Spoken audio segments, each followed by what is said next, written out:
There's a lot going on right now in politics and the economy that's impacting New Jersey businesses. This is the Issues Watch podcast.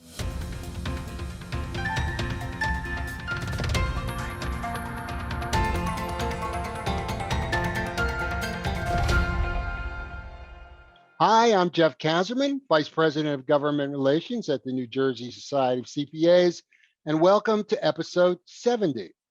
My guest today is Tony Russo, the president of the Commerce and Industry Association of New Jersey. CIA-NJ is a business association committed to improving and advancing the cause of free enterprise in New Jersey. Their membership includes large corporations as well as many small businesses and companies in between. We've been working with the CIA-NJ since I first came to the NJCPA 30 years ago. 30 years ago. Wow, that sure makes me feel old. And when I was a kid, I promised myself I would never get old, and I thought I could actually do this. But okay, I'm going to stop complaining about this age thing. I'm sure you're tired of it. Anyway, Tony has extensive insight into issues impacting the business climate in New Jersey from both an economic and legislative perspective. So I'm excited to get his take on a number of topics today. Welcome, Tony. How you doing, Jeff? Thanks for having me today. Sure, my pleasure. So, can you give us your thoughts on the upcoming state elections in which all 120 seats in the legislature and the governor's office will be contested? Yeah, sure. I mean, it's important in that New Jersey is only one of two states nationwide that's going to elect a governor. So I think we're going to get a lot of national attention on that. But what people need to appreciate is the fact that all 120 in the legislature are up. So the 40 Senate seats, the 80 Assembly seats. And if you think about the last time you had to elect a Senate, Assembly, and a governor, that didn't happen. It was 2013. So it doesn't happen that often, right? The Assembly gets elected to 2-year terms, the Senate to 4-year terms, as well as the governor. So I think it's important that people go out and vote, and the date is November 2nd. But before we get to November 2nd, we have to get through the June 8th primary. And there are some races to watch, but not a lot of surprises out there. I think the biggest thing and I've been doing this for 20 years, just to see the number of folks that have been around for a while retire, and I'm talking about Senator Kane, Senator Bateman from the 16th district. If you look back, Senator Chris Brown down in Atlantic County, that's a split district, so that opened up an interesting race. And then the one right back up here in District 37 in Bergen County, the fact that Senator Weinberg retired, you're going to have a lot of new faces in Trenton.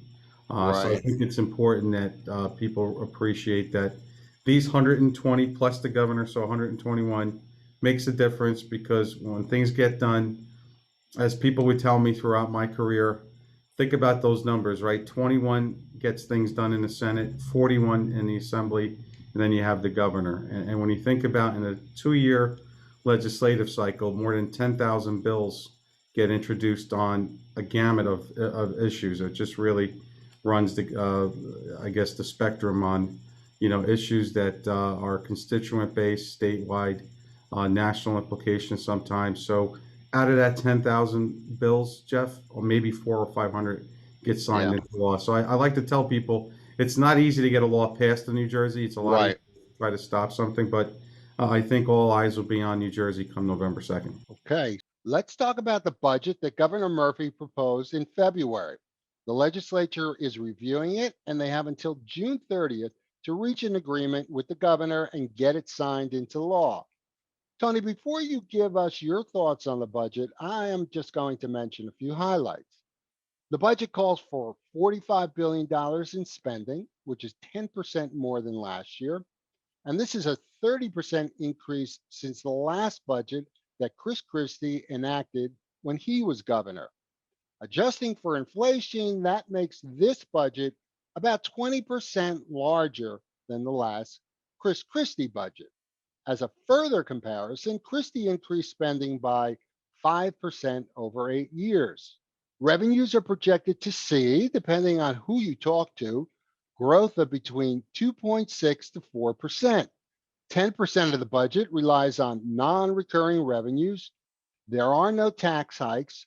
There's a $6.4 billion pension payment, which is the first payment in 25 years that meets the actuarially recommended target. This will eat up 14% of the budget. When you throw in a few billion more for public worker benefits like healthcare insurance, we're looking at about 20% of the budget for these two items. Depending on who you ask, the proposal includes 200 to 275 million for small businesses. Under the proposal, this fiscal year would close out with a $6 billion surplus. The proposed budget includes a 2.2 billion surplus, which means that in effect, almost 4 billion of this year's budget surplus will go to increased spending next year. That's equal to the amount the state borrowed last fall. Also, New Jersey will receive 6.4 billion in aid from the federal stimulus package, the American Rescue Plan. None of this money is in the governor's budget, and I don't believe that it can or will be used for the budget. Tony, you can correct me on that last point if I'm wrong. Now that I've gotten that out of the way, tell us your thoughts on the budget. Good budget, bad budget, somewhere in between? Yeah, and I appreciate it. I think when I heard the governor's budget address back in February, I probably a lot of our businesses probably reacted the same way. I was surprised to see the increase to almost 45 billion. Now the good news, like you mentioned, there's no fee increases or tax hikes. The bad news is the spendings keep going up, right? So we didn't see a lot of cuts there. So in terms of it being a good budget, it's good in the sense that there are no taxes or fee increases, but the spending keeps going up, and people can't forget that it was just last October that a budget for FY21 was passed, which increased the corporate business tax. I think we're the second highest Yeah. in the country behind Idaho or Iowa. We were surprised at the increase. I know it's a process. The governor proposes it. Now the legislature has to enact it, and they'll take probably till the end of June to finalize it. So, with everything going on, I think the other thing that folks should know is, and I've been doing this 20 years now, it's rare that we're flush with money, but that's what New Jersey is right now. And so you pointed out just the surpluses. So what the state does with that money is going to be critical, right? Is it going to go to further debt payment, or are they going to invest in infrastructure? I think a lot of our businesses are going to be in a wait and see, and Right. see how that money is going to be spent, because I think it's important that, and I'll give you a stat, Jeff. And when I heard the state treasurer testify before the budget committees a couple of weeks ago, just to give you an idea of the CARES Act money that came in last year. And it was an astounding stat, but I wrote it down. I think she said that direct stimulus payments, these were those checks, New Jerseyans received 10 billion. On Wow. top of that, the enhanced unemployment benefits totaled 23 billion. Would it be, right? And Right. then Right. our businesses got the Paycheck Protection Program, got another 23 billion. So if you add it up, that's a lot of money coming into the state. And it's not a surprise that the tax revenues have gone up, and that's why you're seeing this surplus. And now the question is, what does the legislature do? And we're hoping that they scale that budget down, maybe take some money away. The important thing is whatever lands on the governor's desk before June 30th or on June 30th, he can't add more money in, but he can take more money out. So, which is kind of interesting when you think about, at the end of the day, it really is going to be up to the legislature to decide what that final number is. Yeah, and my guess is it's not going to change very much. Would you agree with that? Yeah, no, I agree. I mean, my hope is that it comes down, but it's hard to really tell. I know they usually spend the month of April listening to all the commissioners ask for a budget for their departments and agencies. And then what you're going to see this month, Jeff, and what you're going to see in June is the actual bill with the details, right? So, like they say, the devil's going to be in the details, and that's what I Right. think all the stakeholders are waiting for. What's interesting is with 10% of the budget coming from non-recurring revenues, I've heard a lot, I've heard a lot of people say that all this, that we're flush with money could actually cause a great problem going down the line in the future, because once this money is no longer coming in and it's all spent, uh, you know, we would be stuck with a lot of these new programs and no way to pay for it. So that was one of the first reactions I heard from various lawmakers and so on, right after we were awarded, I think, Yeah. 6.4 billion, and it was like, well, this could cause a problem. And then once you know, I look further, I do see the problem. Um, But I think, see what's, and I'll give the legislature credit where credit is due. This year, they're starting to talk about a multi-year budget plan, right? And that's something that's been talked about in previous years, but they always focus on the year ahead, right? right. Now, for the first time, because they're flush with money, they're actually thinking about multi-year budget. What should we be doing, right? And Yeah. to your point, if you got 10%, right, that comes out to be about 4 billion. That's not going to be recurring, and I think they need to take steps to make sure that a year from now, or 2 years from now, we're not faced with that deficit. So it goes back to what our businesses do, Jeff, is that you got to cut spending sometimes, especially in coming out of a pandemic where there's so much uncertainty, and we just, our hope was that we would see more of that, and we're still holding that hope. Yeah. I wouldn't. I wouldn't bet your house on it, though, Tony. Uh, Uh, as I mentioned before, continuing with this $6.4 billion we're going to get, and that's over 3 years. So we're going to get that money, and I think a lot of people are not aware that local governments will be receiving another approximately 4 billion. And I read a study somewhere, I can't remember where, and and you tell me if this sounds right. According to their calculations, the $6.4 billion is equal to about, and this is in New Jersey, about 60 times more than the amount of money that the state lost, had in lost revenues because of coronavirus. So there's all this money that's coming in, 6.4 billion. What do you think should be done with all that money? Well, that's the threshold question, right? And if you listen to the folks down in Trenton, they're waiting for guidance from Washington on how that money could be spent. The one disappointing thing is you can't lower taxes, right? So can't do that.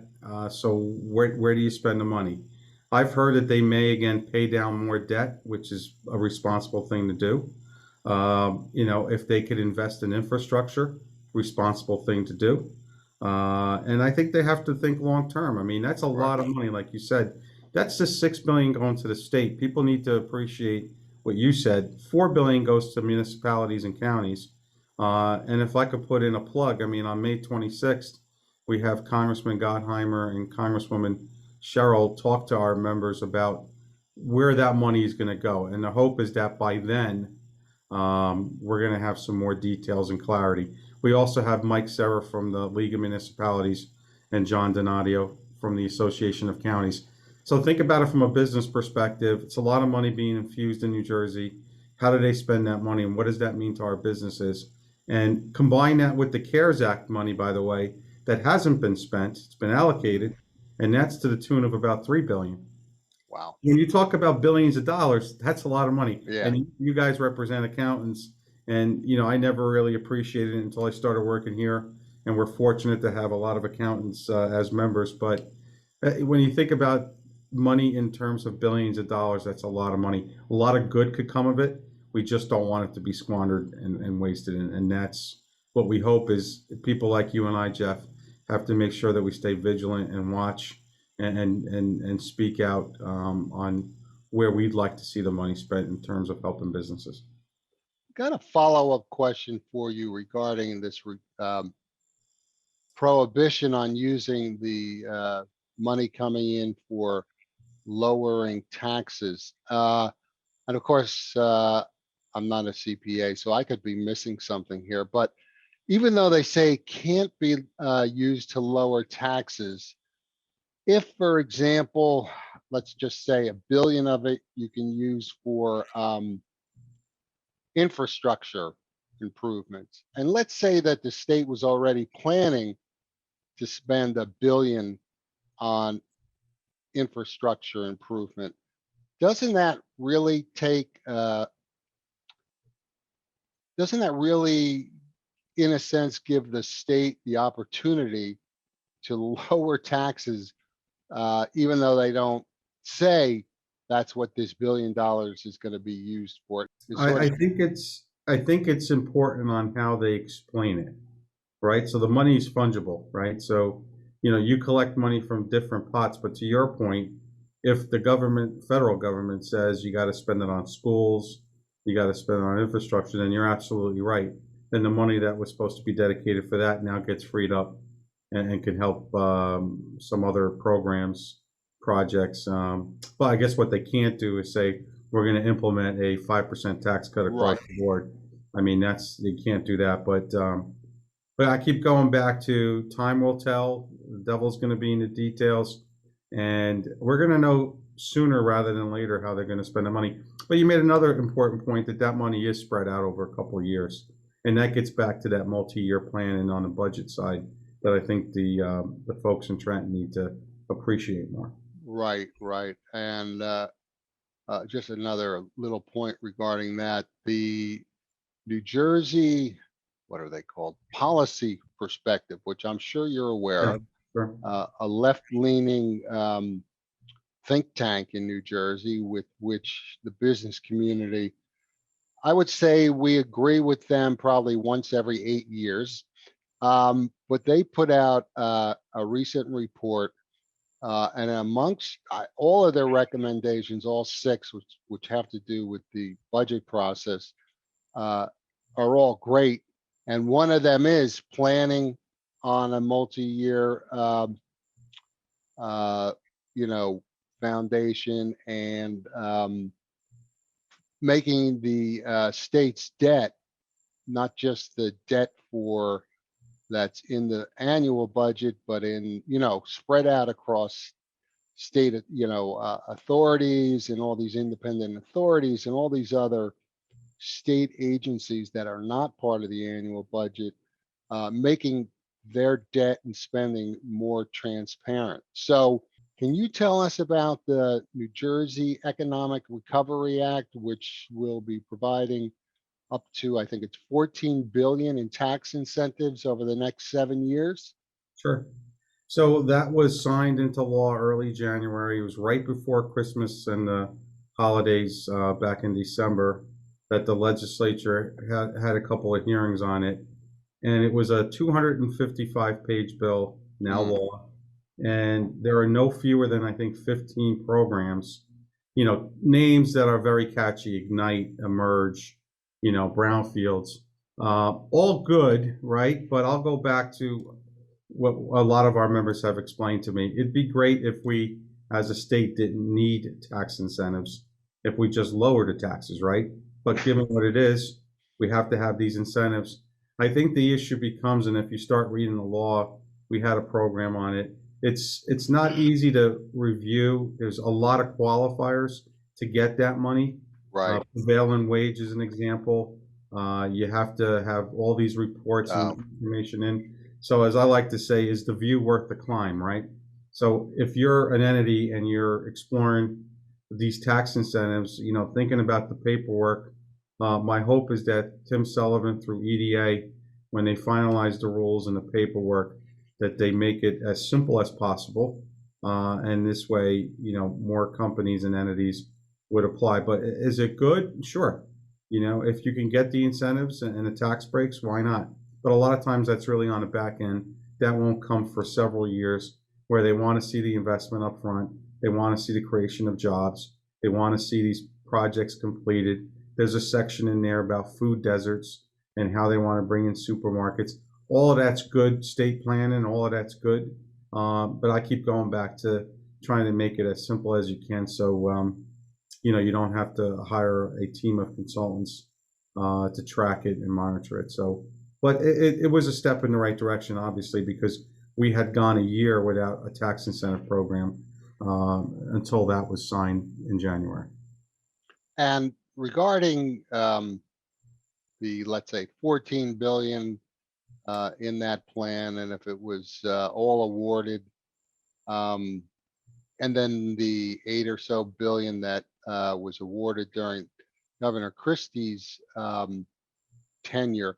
Actually, most of that, or a lot of that, is never ever really, or is not used. Like, in other words, if, let's say, the 8 billion under that was awarded under Governor Christie, um, any idea how much of it was, never utilized in other, or you were Yeah, on? yeah, and again, people have to appreciate it's a tax credit, right? So you have to get a certificate, and whenever your accountant submits your taxes, then they apply that credit. I'm not sure. I remember I may have read someplace what the actual number is, but you make a good point that even though these credits are awarded, how many of that or how much of that actually comes into fruition is really up to, because again, these are on the back end, right? So Right. you're talking about a multi-year process. Well, we all know how the economy works. We all know the world changes. So the point that you're trying to make is, yeah, even though people that are opposed to these credits, they have to understand that that investment has to come. There has to be that net positive for the state. But what we've always advocated for is when you think about a company that locates here, their employees are going to spend money, that's sales tax. They're going to pay income tax, that tax will go up. And then there's the corporate business tax. So these are credits against some of those, but I think in the end, it's going to be a net positive for the state of New Jersey when you add in all the spending that'll occur and keeps it in the state of New Jersey. So I don't know if that answered your Yeah. question, but Yeah. I I think people guess. have to realize that it's on the back end Yeah, and and it can take time. it's not always awarded. They don't meet the criteria. They don't Right. hire enough. So when it sounds like when it's said, oh, they're going to award or have awarded $1 billion, well, it's awarded, but it hasn't been earned yet, and very Correct. often it never gets earned, and they never get the money. I have a follow-up political question on this issue. Uh, One that I have not found the answer to yet. So maybe you'll have it. Not that I've really been asking around much about it, but the previous package of tax incentives that expired almost, I thought it was 2 years ago, but you said one. I'll go with your estimate or your recollection over mine. I'm getting old. So much of that went to, under the old package, much of it went to large corporations, and about $1 billion was awarded during the Christie administration every year. Again, they may not have used it all. Legislative leaders essentially wanted to renew those incentives with a few changes. And the governor was adamant that the programs be capped and they not go to large corporations by and large. Considering the size of the package, 14 billion, and that many of the programs are really renewals of the old ones, it seems to me like from a political perspective, the legislature won this round. So, assuming for a minute, and I could be wrong, assuming though that I'm correct, why do you think the governor caved in on this one? It's a good question. I think he wanted to hit that reset button, right? Whether it's the way that the programs were administered, and I think it was more or less how they were monitored and audited. That was his biggest concern, is validating all those credits.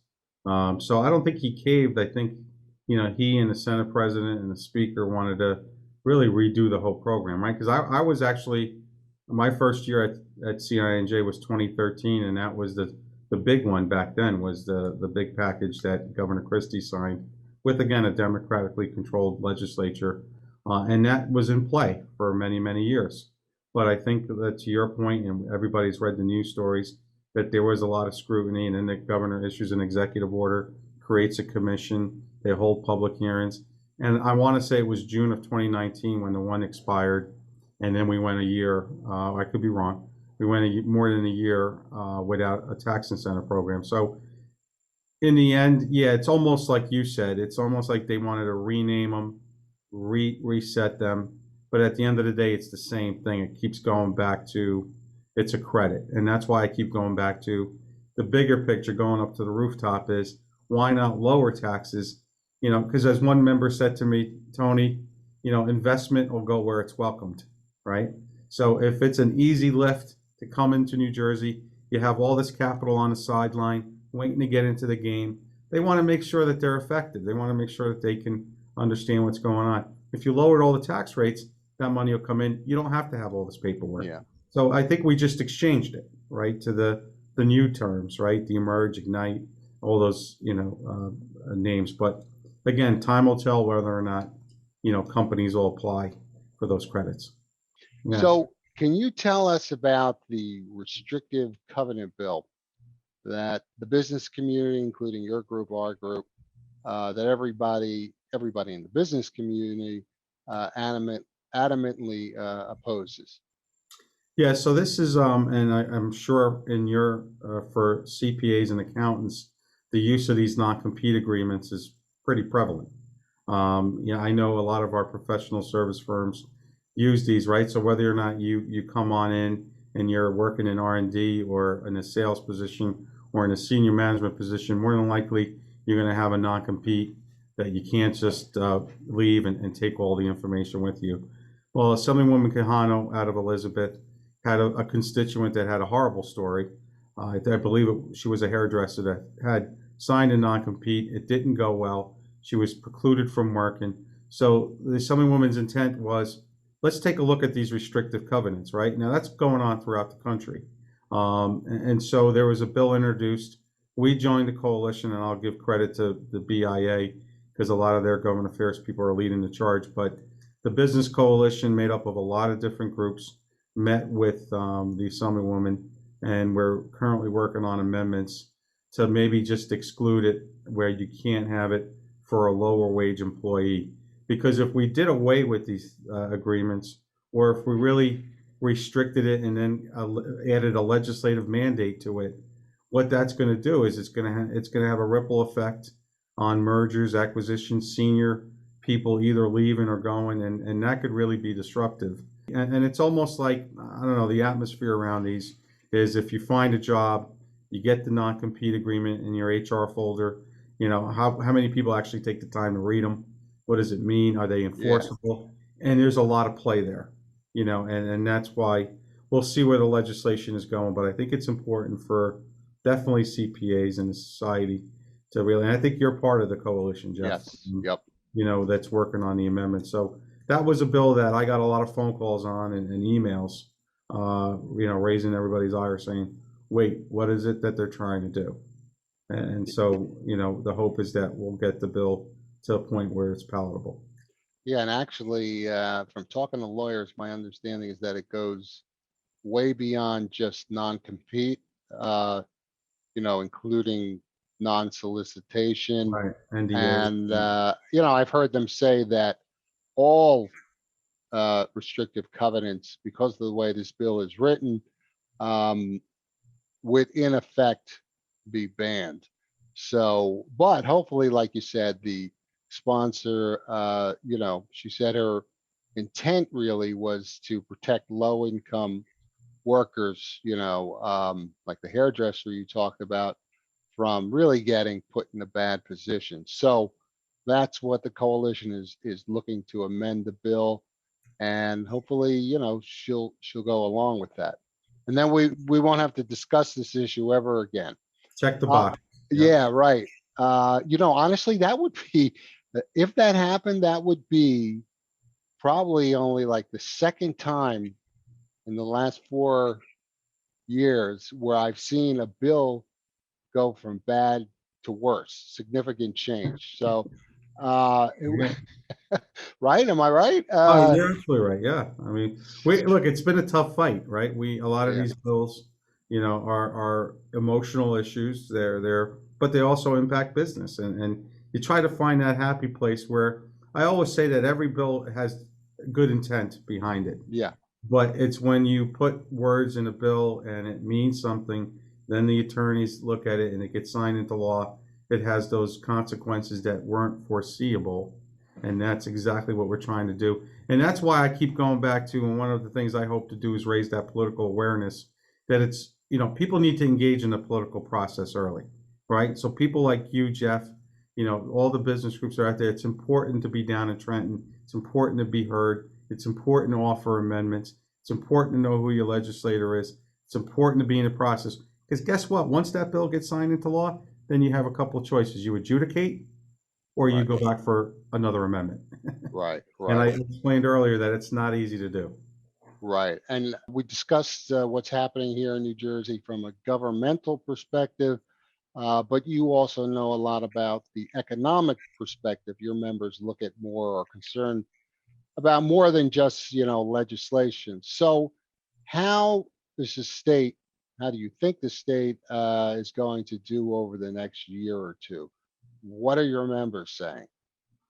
Yeah, and what's been interesting this past year, and it's been a challenge for everybody, but early on, and it was across the board, because one of the things that we're fortunate is that CINJ, we represent a diverse group of Right. business, with landscapers to printers to manufacturers. And across the board, when that uncertainty came with the pandemic, what companies did was preserve cash, right? It's almost like business stopped because they didn't know where tomorrow was going to go. So we're starting to see that that's easing up.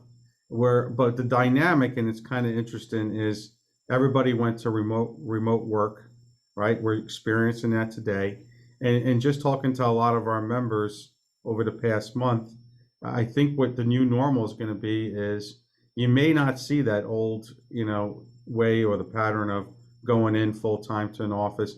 I think you're going to see a hybrid. I think you're going to see virtual events like we're doing today stick around, but I think you're going to see a lot of flexible work schedules. And again, this is a lot of industries that I've talked to, and they all keep going back to the same thing. At the end of the day, you want to keep your good employees, and if they need to have that flexibility, work from home, that office dynamic is going to change, and that's what I find interesting is where companies come down in that. But overall, the economy, I think, it's been positive. I know all eyes are in Washington right now with the president's, push to raise the corporate tax, Yeah. corporate gains, I'm sorry, capital gains tax. So everybody's kind of cautiously optimistic. They're trying to work through the pandemic. We're starting to come out of it. You're starting to see more people being vaccinated, a return to normal. As far as business travel, events, I think it's probably going to ride out the rest of 2021 before we get back to a normal. And you're probably looking at 2022 before, and again, it depends on who you talk to. But I think people are cautiously optimistic. I always talk to our bankers, right? Because they're like, to me, they're the first tale of, are people Right. feeling confident to take out a loan, Yep. right? Because if I'm confident in the economy, I don't mind taking out a loan to buy new equipment, maybe, hedge my inventory. And we're starting to see that, which is a good sign, but a lot of different factors and everything could change. And, Yeah. and you know this, Jeff, politics matter, Oh right? yeah. Politics matter. And that at the end of the day, and we're up for a big election later this year. And I hope people go out and vote. So let me ask you some personal questions. Don't worry, they're not that personal, not that kind of personal. I'm a transparent. Uh, what were the most surprising revelations in your career working in the political arena? And what I mean is mostly the differences between what you expected going into that career versus the reality. So I kind of stumbled into this career. So I Hmm. have a degree in mechanical engineering from No, NJCPA, and I I didn't know that. I took off my cap and gown, graduation, and I drove to Trenton and I interviewed at the Department of Environmental Protection, worked there for 4 years, and that was my entree into state government. Then I was an environmental consultant, but I really began my government affairs lobbying back in 2000, so 21 years ago, representing chemical and pharmaceutical companies. I was on the regulatory side, so I was a regulatory geek. I used to read the register. We would comment on environmental bills. And then I started to learn the legislative process and the takeaways that, expect the unexpected, Oh, yeah. right? Nothing is predictable. It's like the stock market. Just because Yes. something happened yesterday doesn't mean it's going to happen again tomorrow. And all it takes is one story, In the one different papers. Yep. angle, and things could go in a different Yep. direction that you never anticipated. But a good lobbyist does no harm, and a good lobbyist will always try to represent their parties in a way that's honest, transparent, and all you got to do, and the way I view the world, and I'm sure you do too, is through the business lens. Right. Is whatever is going on in Trenton going to help our businesses or hurt our businesses? And I think the only disappointing thing for me is, and it's funny because I pulled out some old archived records of 20, 25 years ago, and we're still talking about the same things, right? It's taxes, Oh, yep. it's the regulatory climate. Yep. And so hopefully one day that the government sees business as a partner and not a pocketbook, and we're not the bad guys, and we're not the polluters. We're not the people. We're the employers. Right. We give people jobs, and I try to tell legislators every time I see them that jobs, right? Think about your family, your health. It gives you a quality of life, and I think that quality of life is being employed, and that's important. So the takeaway for me is, I guess, wrap it up politically, is expect the unexpected. Oh, yeah. What do you find most frustrating about your job? I think it's trying to get the legislature to do what you want, right? So, I think everybody's frustrated. if you're an independent person where you're a do-it-yourselfer, Yeah. this is not the job, No. because we're not No. elected officials. So somehow you got to get them, to do what you want, and you got to respect the fact that they're getting hit up by other sides, and they only have like a few minutes in most cases, to really make a decision. So, I guess that's the most frustrating thing, is you really got to, and you got to do it in an elevator pitch. I mean, you Yeah. got to keep it simple. I tell members, keep it simple. What is your ask? And make sure that ask is in bullet points, Right. where they could feel it and understand it. No acronyms. You don't have to get into the weeds. And that's probably the most frustrating, is, trying to get things done.